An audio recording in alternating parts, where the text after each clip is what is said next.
The great hall of the Galactic Conclave stretched for kilometers in every direction. Its walls were made of living crystal that pulsed with soft blue light. Thousands of alien species filled the observation platforms, their eyes and sensors all focused on the center of the room. There, standing on a floating platform no larger than a small room, stood the last representatives of humanity. Captain Elena Vasquez kept her back straight and her eyes forward. She wore her naval uniform with pride, even though it was torn and stained with blood. Beside her stood 11 other humans.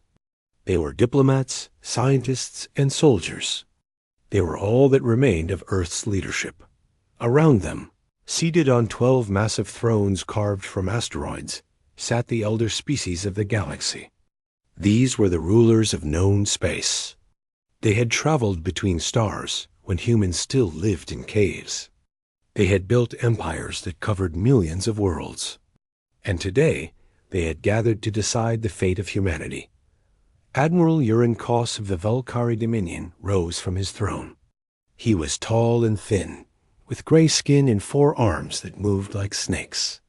His species had ruled this sector of the galaxy for 50,000 years. They saw themselves as the natural leaders of all intelligent life.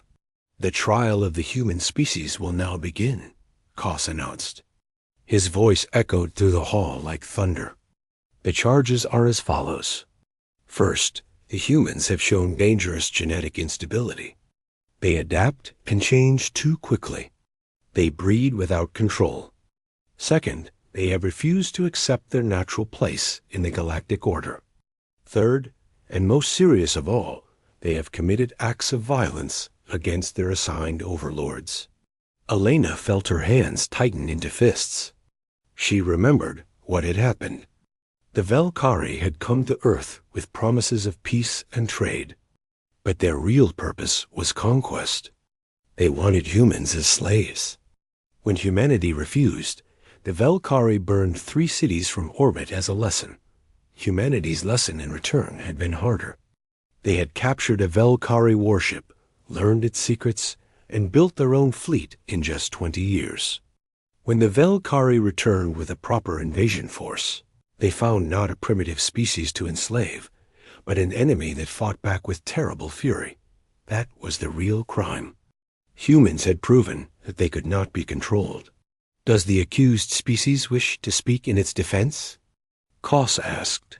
His tone made it clear that he did not care about the answer. Elena stepped forward. We do. The hall fell silent. Many species had never heard a human voice before. Some thought humans were little more than clever animals. Elena was about to change that opinion. You call us criminals, she said.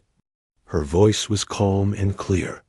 You say we breed too fast and adapt too quickly. You say we refuse to accept our place. Let me tell you what really happened. She pointed at Admiral Kos. Your species came to our world with lies on your lips and chains in your hands. You expected us to bow down like the 100 other species you have conquered. When we refused, you murdered millions of our people. Children, families, gone in fire from the sky. Murmurs spread through the hall. Many of the younger species had never heard this part of the story. The Velkari had told everyone that humans attacked first. We did fight back, Elena continued. We took your technology and made it better. We did in 20 years what took your species 1,000. And yes, we hurt you. We hurt you badly. Because that is what humans do when someone threatens our children. We do not surrender. We do not forget. We fight until we win or until we die. Admiral Kos slammed his hand on the arm of his throne. Enough! This is not a debate. The evidence is clear. Humanity is a threat to galactic stability. The Council will now vote on the sentence. One by one, the 12 elder species cast their votes. The Velkari voted for death. So did their allies. A few species voted for imprisonment or rehabilitation. But in the end, the result was never in doubt. "The sentence is exile," Koss announced with satisfaction in his voice. "The human homeworld will be destroyed. All human colonies will be erased. The surviving human population will be placed on generation ships and sent into the Shroud Expanse. There they will remain until they are no more." Elena felt the words hit her like physical blows. Earth, destroyed. The blue marble that had given birth to her species, gone forever. She thought of the forests and oceans. She thought of the cities full of life. She thought of her mother's garden. All of it would burn. "You have 30 standard days to evacuate your population onto the designated vessels," Koss said. "Any human found outside the Shroud Expanse after that time will be killed on sight. This sentence is final and eternal. Humanity is hereby erased from galactic civilization." The guards came to take Elena and her companions away. As they led her from the platform, she looked back at the 12 thrones. She memorized every face, every species, every detail. "You think this is the end?" she said quietly. "It is not." Koss heard her. He laughed, a cold and cruel sound. "What will you do, human? Your planet is dead. Your colonies are ash. You are being thrown into the darkest corner of the universe, where no star shines bright enough to warm you. Your species will be forgotten within a generation." Elena smiled. It was not a pleasant smile. "My species learned to control fire when we still lived in caves. We survived ice ages and plagues and wars. We crossed oceans with wooden ships and reached for the stars with metal rockets held together with hope. You think darkness will stop us?" She leaned closer, and for just a moment, the mighty admiral of the Velkari felt something he had not felt in centuries. Fear. "We will survive," Elena promised. "We will remember every name of every human you killed. We will remember the green hills of Earth and the blue of our oceans. And one day, when you have forgotten all about us, we will return. On that day, you will learn why the universe should have feared humanity." The guards dragged her away. Koss watched her go with narrowed eyes. For a moment, he considered ordering her killed immediately. But no, let her die slowly in the cold dark of the shroud. Let her hope fade with each passing year. That would be a far better punishment. 30 days later, the last human ships crossed into the Shroud Expanse. Behind them, Earth burned. 8 billion humans watched their homeworld die on flickering screens. They wept, they screamed. They held each other in the darkness between stars, and they remembered. Captain. Elena Vasquez stood on the bridge of the Prometheus Unbound as they crossed into exile. She was 70 years old. She knew she would never see revenge in her lifetime. But she also knew something the Conclave did not. Humans were very, very patient when they needed to be. She pressed her hand against the cold window and whispered into the void. "We will return. This I promise on the ashes of our world. We will return, and we will remember every single name." The darkness swallowed the human fleet. And for 300 years, the galaxy forgot they had ever existed. That was their greatest mistake. The Shroud Expanse was a place where hope came to die. It stretched across 1 billion kilometers of empty space at the edge of the galaxy. No bright stars burned here. No habitable planets floated in gentle orbits. There was only darkness, cold, and the distant light of the galaxy they had been forced to leave behind. The Conclave had chosen this place carefully. They expected humanity to survive for perhaps 1 or 2 generations. The ships would break down. The food would run out.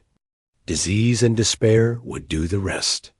Within 100 years, humanity would be nothing but frozen corpses drifting in the void. They did not understand humans at all, Captain. Elena Vasquez died in the 3rd year of exile. She was 73 years old. But before she died, she created something that would live far longer than any single human. She called it the Remembrance Protocol. Every human child born in the shroud learned three things before anything else. They learned mathematics, because mathematics was survival. They learned engineering, because their ships were their only homes. And they learned the names of the 12 elder species who had condemned them. The names of the leaders who had voted for exile. The names of every human who had died when Earth burned. Children would recite these names before meals. They would whisper them before sleep. The names became a prayer, a promise, and a weapon all at once. The first 50 years were the hardest.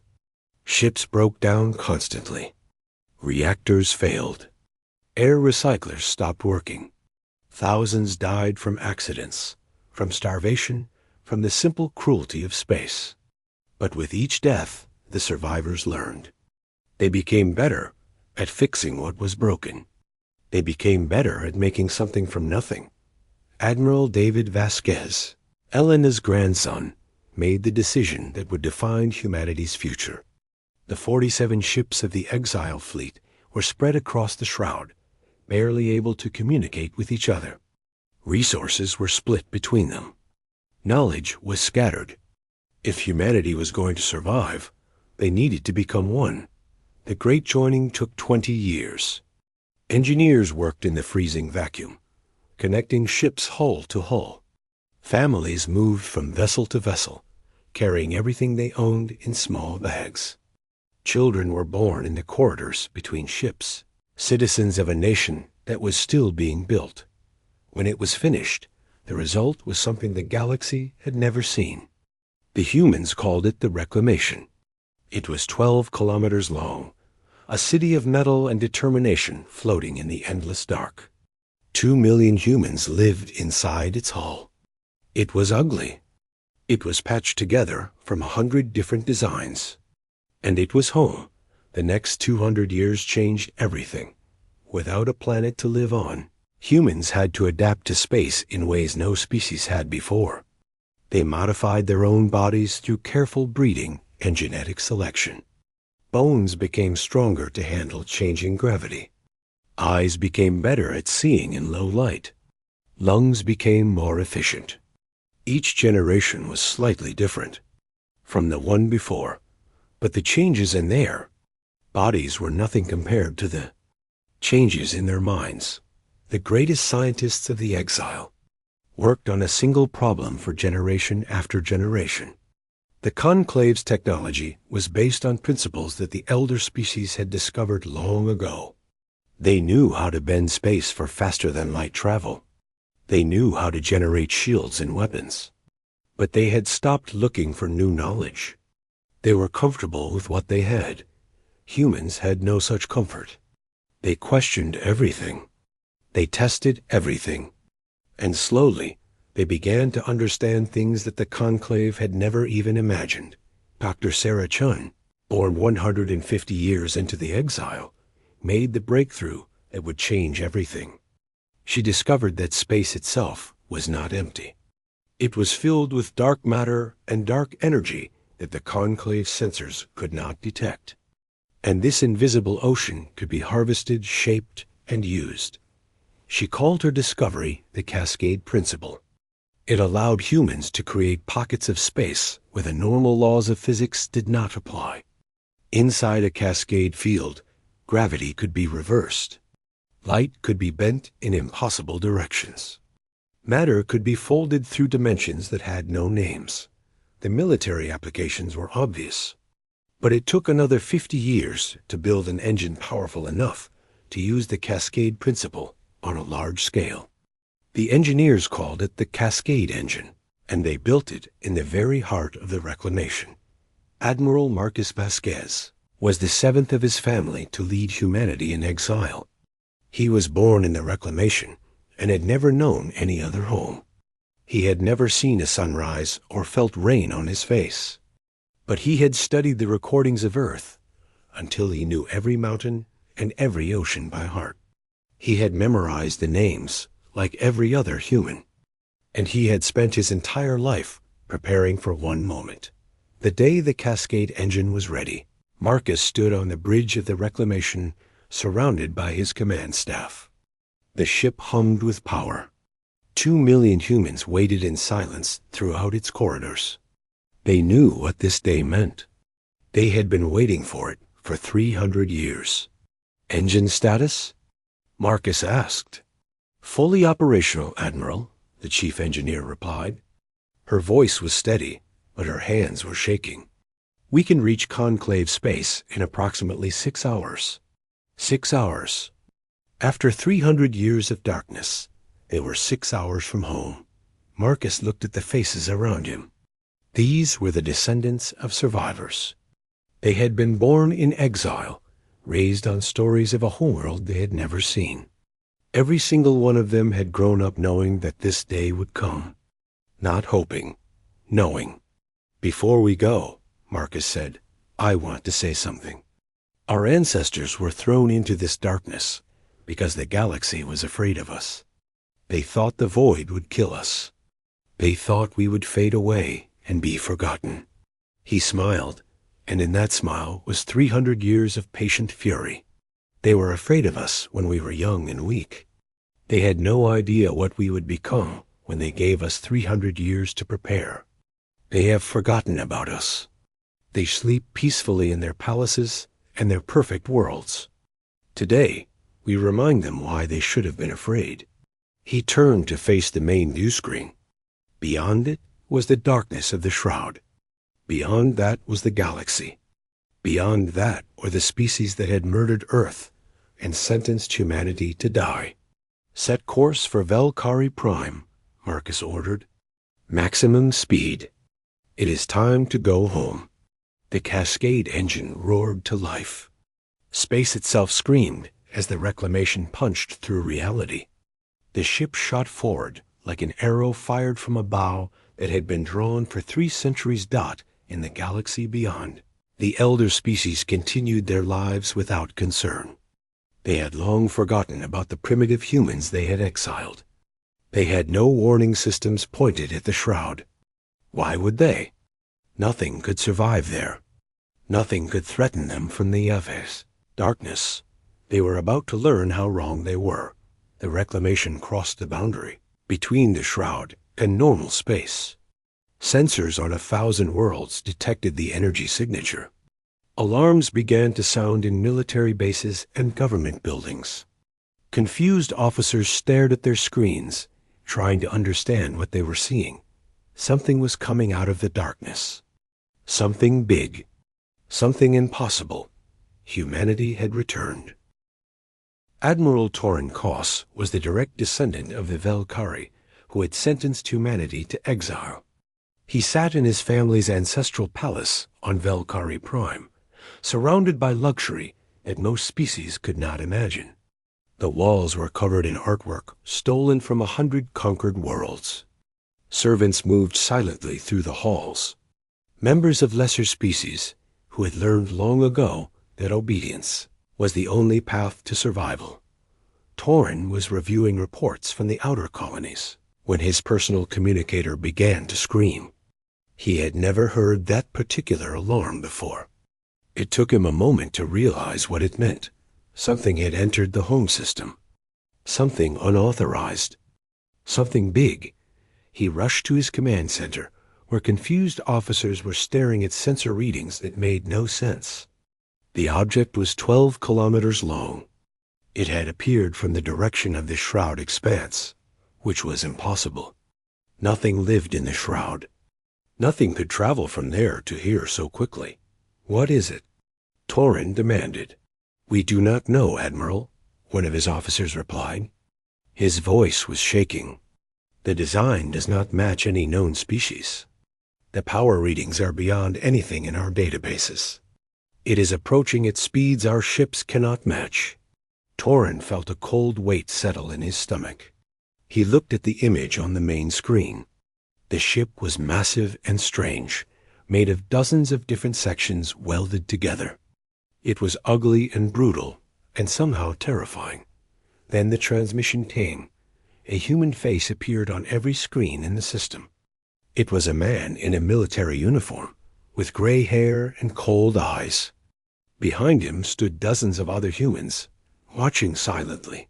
"My name is Admiral Marcus Vasquez of the Human Reclamation Fleet," the man said. His voice was calm and almost friendly. 300 years ago, your ancestor sentenced my species to death. He destroyed our homeworld. He murdered billions of our people. He threw us into the darkness and expected us to die quietly. Marcus leaned forward slightly. We did not die. We watched. We waited. We prepared. And now we have returned. Torin grabbed his communicator. All defense forces, intercept that vessel immediately. Destroy it. The Velkari Home Defense Fleet was impressive by galactic standards. 200 warships, each armed with weapons that could crack planets. They had been built to intimidate other species, to remind the galaxy who was in charge. They formed a wall between the approaching human ship and Velkari Prime. The battle lasted 11 minutes. Human weapons operated on principles the Velkari could not understand. Their shields were designed to stop energy beams and kinetic impacts. They were not designed to stop weapons that folded space itself. Velkari ships simply disappeared, crushed into points smaller than atoms by gravitational forces that had no place in normal physics. Other ships found their reactors suddenly reversed, turning their own power sources into bombs. Weapons that fired toward the reclamation found their beams bent backward, striking friendly vessels. Missiles lost their targets and flew in circles until their fuel ran out. The Velkari fleet tried to retreat. The reclamation did not let them. It hunted down every ship, destroyed every escape pod, eliminated every trace of military resistance. When it was finished, the space around Velkari Prime was filled with debris and silence. Then, the reclamation took position. Directly above the planet, Tornkos watched. From his command center, as the massive ship hung in, his sky like a judgment from the gods. Every weapon on the planet was aimed at it. Every soldier was ready to fight. But deep down, he knew it would not matter. Whatever technology the humans had developed in their exile, it was far beyond anything the Velkari possessed. The transmission resumed. Admiral Vasquez was still calm, still almost pleasant. "I could destroy your world right now," he said. "I have the power. I have the right. You burned Earth. You killed 8 billion of my people. Justice would be a simple matter of pressing a button." Torin waited for the fire. He prayed to gods he had never believed in. He prepared himself for death. But I am not going to do that. Torin looked up in shock. "My ancestors made a promise," Marcus continued. "We would return. We would remember. But we never promised to become monsters. We are not you. We do not kill entire species because we are afraid of them. We do not murder children because their parents might be dangerous." He paused, and when he spoke again, his voice was harder. "However, we are not forgiving either. Your military is destroyed. Your defenses are gone. You will not rebuild them. Any ship you construct will be destroyed before it leaves your atmosphere. Any weapon you develop will be taken from you. You are no longer a power in this galaxy. You are a reminder." Torin found his voice. "A reminder of what?" Marcus smiled. It was not a kind smile. "A reminder of what happens to species who attack humanity. You will tell the rest of the Conclave what happened here today. You will tell them that we have returned. You will tell them that we could have destroyed you, but chose not to. And you will tell them this: we are coming for all of them. Not to destroy them, to judge them." The transmission ended. The reclamation began to move, not toward the planet, but away from it. It was leaving. Against all logic, against all expectations, the humans were leaving Velkari Prime intact. Within hours, the news spread across the galaxy. The humans had returned. They had destroyed the Velkari fleet in minutes. They had technology that made Conclave weapons look like children's toys. And they were coming. The 12 elder species reacted with panic. Emergency councils were called. Ancient treaties were activated. For the first time in 10,000 years, the Conclave united their military forces into a single fleet. They gathered at the nexus of Atherin, a strategic point where all major trade routes crossed. 40,000 warships. The combined military might of 12 species. The largest fleet ever assembled in galactic history. They would crush this human vessel and end the threat forever. Admiral Vasquez received the intelligence report on the bridge of the Reclamation. His officers looked worried. 40,000 ships against one was not good odds, no matter how advanced their technology was. But Marcus was not worried. He was pleased. They are gathering their entire military in one place, he said. All 12 species. All their best ships. All their admirals and generals. His executive officer frowned. Is that not a problem, Admiral? No.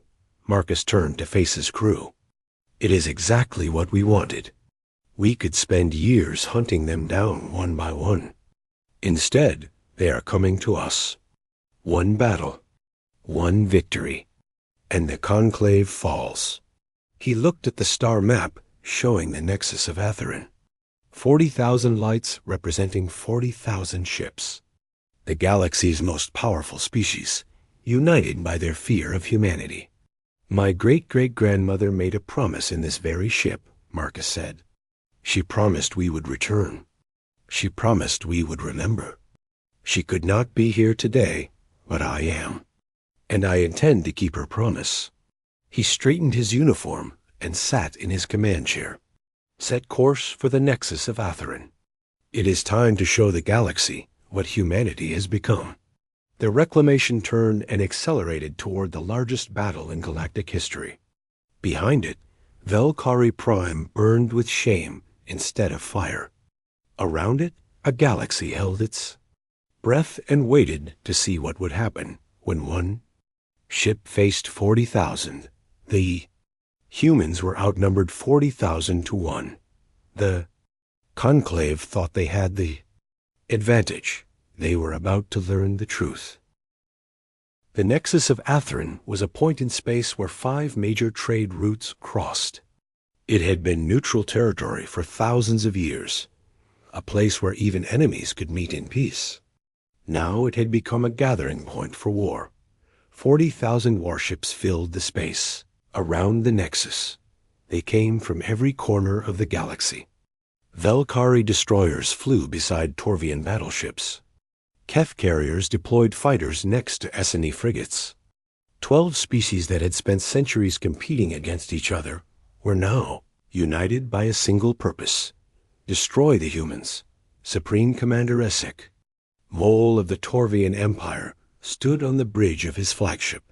The Eternal Dawn. He was a massive creature, over 3 meters tall, with scales that shimmered like metal. His species had been warriors for 1,000,000 years. They had never lost a war. He looked at the tactical display showing his fleet. 40,000 ships. Enough firepower to crack a planet. Against one enemy vessel, no matter how advanced, these odds were impossible to beat. Or so he believed. The human ship appeared on sensors 3 hours before it arrived. It came directly toward the fleet without any attempt to hide. It came alone, without support ships or escorts. Essek thought it was either courage or madness. Perhaps both. When the Reclamation was close enough to communicate, Essek opened a channel. The human admiral appeared on his screen, calm and composed, surrounded by officers who showed no fear. "Human vessel," Essek said formally, "you are ordered to surrender. Shut down your weapons and prepare to be boarded. If you comply, your crew will be treated according to the laws of war. If you resist, you will be destroyed." Admiral Marcus Vasquez listened to the translation. Then he laughed. "Supreme Commander, I appreciate the offer. But I did not travel 300 years through darkness to surrender now. I have a counterproposal. You are in no position to make proposals, Essek growled. I disagree. Here is my offer. You have 40,000 ships. You are proud of them. You believe they make you powerful. I am going to destroy most of them in the next few hours. When I am finished, you can surrender to me. Or you can die with your fleet. The choice is yours. Essek cut the communication. His officers looked shocked. No species had ever spoken to a supreme commander with such disrespect. The Torvians were conquerors, masters of war. This human was either insane or very, very confident. All ships, Essek commanded, attack formation. Destroy that vessel. The Conclave fleet moved forward. 40,000 ships arranged themselves into a sphere surrounding the reclamation. Every angle was covered. Every escape route was blocked. Millions of weapons locked onto a single target. Admiral Vasquez watched the enemy formation take shape. His crew waited in silence. The tension on the bridge was thick enough to cut. Sir, his tactical officer said quietly, they have us completely surrounded. Marcus nodded. Good, then they cannot miss us. And we cannot miss them. He touched a control on his chair. Throughout the reclamation, 2 million humans heard his voice. All hands, this is the Admiral. For 300 years, our ancestors survived in darkness. They were told humanity would fade and be forgotten.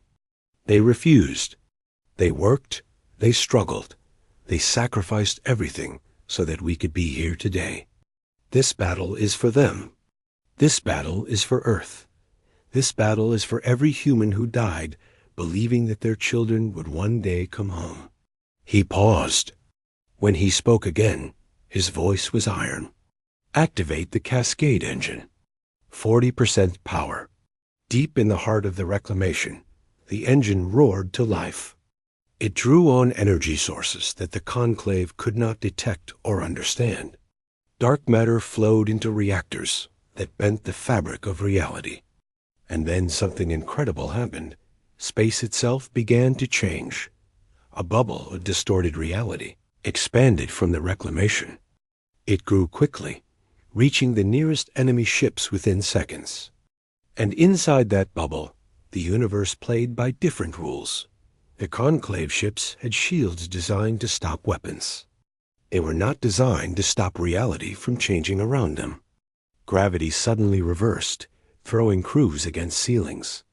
Weapons that fired found their energy beams bending in impossible curves. Missiles that launched flew in spirals and struck friendly ships. Essek watched in horror as his fleet began to tear itself apart. What is happening? He demanded. What are they doing? No one could answer. Sensors showed nothing that made sense. Energy readings were off every scale. The laws of physics that the Conclave had trusted for millions of years simply stopped working inside the human bubble. Ships collided with each other as navigation systems failed. Reactors overloaded as the constants that governed nuclear fusion shifted randomly. Some vessels simply collapsed, crushed by gravitational forces that appeared from nowhere. Others found themselves stretched, pulled in directions that had no names. The cascade bubble continued to expand. More and more ships were caught inside it, and the reclamation moved through the chaos like a predator through prey, destroying any vessel that still showed signs of resistance. The battle lasted 3 hours. When it was over, 31,000 Conclave ships were debris. 9,000 had managed to flee to the edges of the battle zone, their crews traumatized by what they had seen. The space around the nexus of Atherin was filled with wreckage and bodies. The reclamation hung in the center of it all. Undamaged Is Se Kai Mol sat in his command chair, surrounded by the ruins of his bridge. Half his crew was dead. His ship was barely functioning. He had entered this battle confident of victory. Now he understood that he had never had a chance. the communication screen flickered to life. Admiral Vasquez appeared again. He looked tired but satisfied. "Supreme Commander, as I promised, most of your fleet is destroyed. Do you surrender, or do I need to continue?" Essek thought about refusing. He thought about ordering his remaining ships to attack. But he was a warrior, and warriors knew when a battle was lost. "I surrender," he said. The words tasted like poison. "What are your terms?" "Simple terms. The conclave is finished. Each of your species will return to their own territory. You will reduce your militaries to defensive forces only. You will release all slave species immediately. And you will acknowledge what you did to humanity 300 years ago. You will teach your children the truth. You will remember us." Essek nodded slowly. It was a harsh peace, but it could have been much worse. The humans could have destroyed every ship. They could have burned every world. Instead, they were offering survival. "One more thing," Vasquez added. "We are taking the territory around our old homeworld. Earth is gone, but we will build a new home in the same space. Any attempt to interfere with this will be met with total destruction. Is that clear?" "It is clear." The communication ended. Around the nexus of Atherin, the survivors of the greatest fleet in galactic history began the long journey home. They would tell their people what had happened. They would tell them about the single human ship that had defeated 40,000. They would tell them that the species they had tried to kill was now the most powerful force in the galaxy. And on the reclamation, 2 million humans celebrated. They wept, they embraced. They spoke the names of everyone they had lost. Everyone who had died believing this day would come. Admiral Marcus Vasquez stood alone on the observation deck, watching the debris of the conclave fleet drift past. He thought about his ancestors. He thought about Elena Vasquez making her promise 300 years ago. He thought about all the generations who had worked and sacrificed in darkness so that he could stand here today. "We did it," he said to no one. "We came home." But the work was not finished. Winning the war was only the first step. Now humanity had to prove that they could build something better than what the conclave had destroyed. The hard part was just beginning. 5 years after the Battle of Atherin, the galaxy was a different place. The old order had crumbled. The conclave had dissolved, its member species retreating to their own territories to rebuild what they could from the ruins of their pride. And in the center of it all, humanity was building something new. Admiral Marcus Vasquez stood on the surface of New Terra, feeling real wind on his face for the first time in his life. The planet orbited the same star that had once warmed Velkari Prime. The humans had chosen it specifically for that reason. Every time the Velkari looked up at their sun, they would remember who lived on the other side of their system. The planet was beautiful. It had blue oceans and green continents, not quite like Earth, but close enough to make humans weep when they first saw it.